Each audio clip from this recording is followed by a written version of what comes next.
Oops. Happy New Year, everybody, to all my followers. And maybe 2026 might turn out to be a good year after all. By the way, I'm toasting you with this Bunnahabhain, one of my favourite malt whiskies.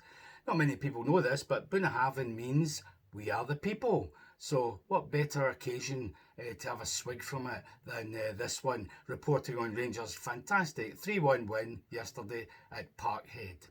I'll put this one away, but I'm going to do a special toast with this one. This is a Laphroaig, right?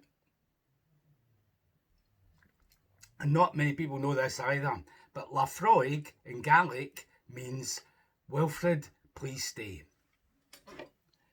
Let's hope he does. I'm not going overboard.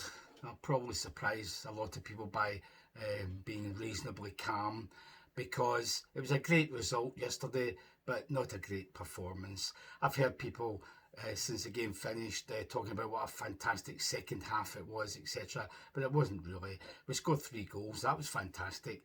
But the overall play wasn't fantastic. We gave up far too many chances against this Celtic team, and we were lucky not to concede more. Well, I say lucky. Jack Butland was the main reason we didn't concede more. In fact, when I think about it, that was the difference between the two teams, between winning and losing. We had a much better goalkeeper who played well, saved 5-6 really good saves, whereas their keeper, I thought he should have saved the second and the third goals, and he didn't, obviously. So that was the difference between winning and losing, I would have said. Last report against St Mirren, I was talking about a game of 3/3. This was a proverbial game of 2 halves. Celtic, after the first 10 minutes maybe of the first half, dominated, scored a goal, had other chances. As I say, thanks to Jack Butland, we went in at half-time miraculously, 1-0 down only, because we were, after the first 10 minutes, we were a shambles. It was the usual performance we've seen over the years, recent years at Parkhead, being dominated, them having plenty of chances. Usually they take 2 or 3 before half time, so nobody would have been amazed if we'd gone in there at half time 3-0 down. So it's a minor miracle that it was only 1-0, but we didn't look forward to the second half with any great optimism, because we were so far off it. Apart from the keeper, nobody was playing well.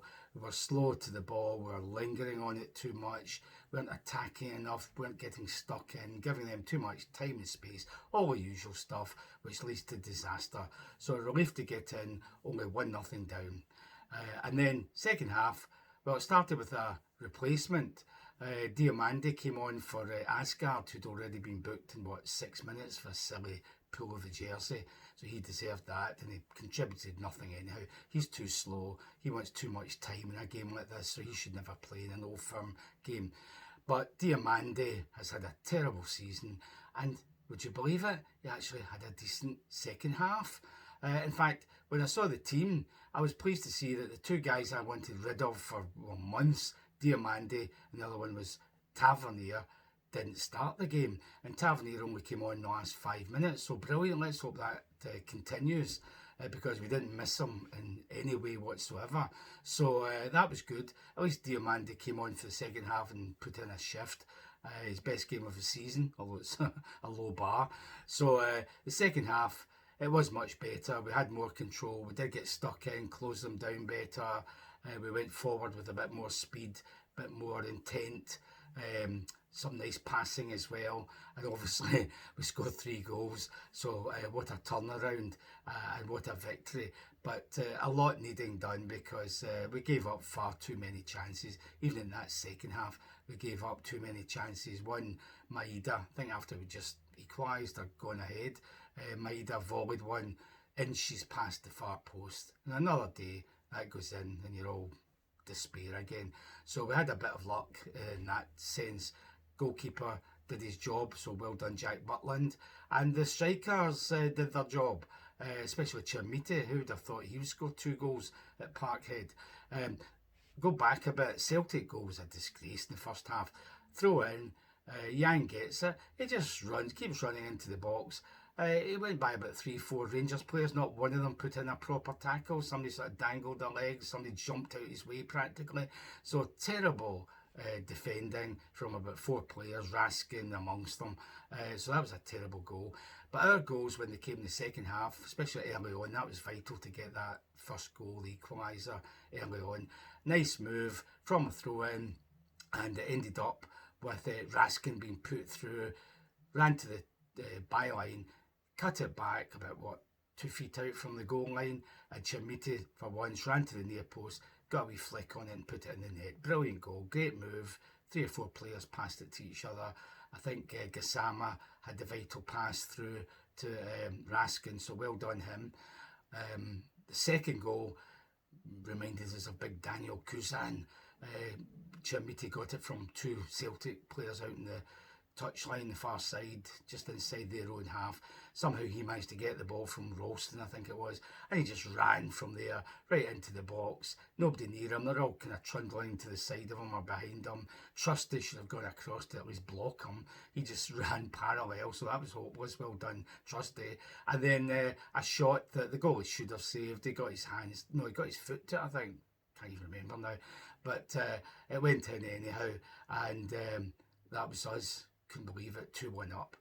Third goal when it came, again, not a nice move. Diomande, of all people, out on the left, he cut in from the left, drove towards their goal through the centre, fouled, pushed over, nothing given, went to Gassama, and it was Gassama who slotted the ball to the right for Mikey Moore to run on to, one touch, I think, and then he put a diagonal low shot past the keeper, who I think he got his hand to it, but they should really have saved it. So who cares? 3-1 up, we're in dreamland. So 3 goals at Parkhead doesn't happen very often, and especially to win a game. So well done to the guys, but I'm not going overboard. Most guys played well or satisfactorily after the terrible first half. Butland was our man of the match, I would have said, although Chamiti scored 2 goals. So great win, not a great performance. We really need to tighten up. It's the midfield that are letting teams run through us onto the defence. The defence played well. Sterling had a good game. Suter had a really good game. Even Big Fernandez did well, although a couple of heart-stopping moments when he sort of dilly-dallies on the ball. Magoma was probably the poorest of them, but he was okay as well. Second half, Raskin, Barron, Diomande all did well. Got stuck in. That made a big difference. Mikey Moore and Gassama were pretty anonymous. Now I say that, pretty anonymous, but Mikey Moore scored the crucial third goal. That's about all he did, to be honest. And Gassama, he had 2 shots, one saved in the first half, a wee chip over the goalkeeper, but the goalie got his hand to it. So he had 2 efforts in the first half, and although he was pretty average, I would have said, and pretty anonymous, he did play a part in the first and the third goals. He actually set up Mikey Moore, so well done to him for at least contributing and giving us a goal or 2, although he didn't do very much apart from that. So good performance, not great performance. Some people are going overboard saying it was magnificent, fantastic, all this sort of stuff. It wasn't really. Celtic at the back are poor, as other teams have shown, so we should be trying to score goals against them, and thankfully we managed to get 3. So great result. Equal with them on points, only 6 behind Hearts. I'm not worried about Hearts. They'll drop points in the second half of the season. I'm no doubt about that, so I'm not bothered about them. So 2 games against Aberdeen, at home first on Tuesday, away at Pittodrie at the weekend. Win these 2, I really will start believing. I noticed my t-shirt, I had this put on as soon as Danny Rule arrived. Macht Rangers, Vida Grossartig. Make Rangers great again. That was a hope.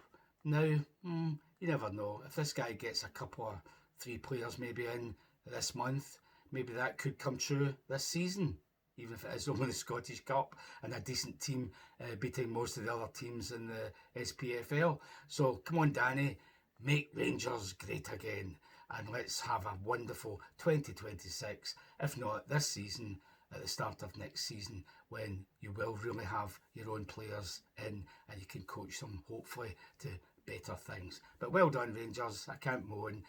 It wasn't fantastic, but what a great result. And to see them in meltdown is even better. And I'm sure I'll hear some of them on this putting comments about how jammy we were yesterday. So good luck with that.